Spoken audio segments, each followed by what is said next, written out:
Performance bad, আমি নিজেকে ভাববো ওদের আরও বেশি ভালো করে প্র্যাকটিস করাটা উচিত।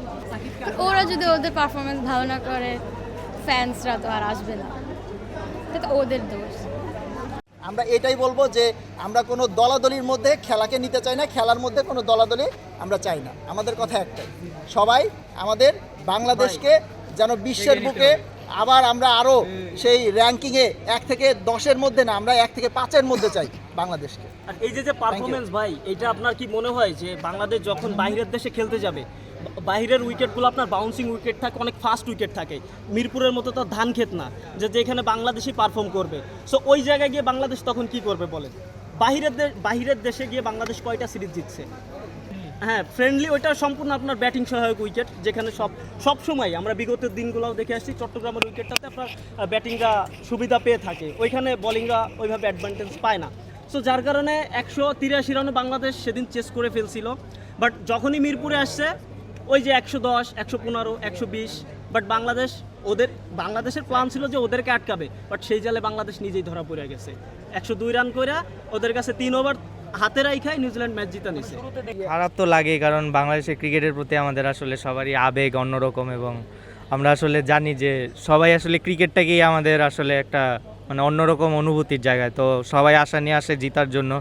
আর আমাদের প্লেয়ারদের উপর আমাদের সবসময় ভরসা থাকে। ইভেন নিউজিল্যান্ডের যে টিমটা খেলেছে তাদের যে মেইন প্লেয়ার তারাও নেই যদিও, তাও যেহেতু বাংলাদেশের এত স্ট্রং টিম নিয়েও হারাইছে, কারণ এই টিমটাই কিন্তু আমাদের বিশ্বকাপ খেলবে সামনে। তো এইটাই যেহেতু এই টিম নিয়ে যেহেতু হারিয়ে গেছে, তো আমাদের আশা আসলে অনেক মানে নষ্ট হয়ে গেছে আসলে। ব্যাটারটা ব্যর্থ যদি বলি, ওপেনিংয়ে তো ফুললি ব্যর্থ হয়েছে সাইফ হাসান আর হচ্ছে তানজিদ তামিম।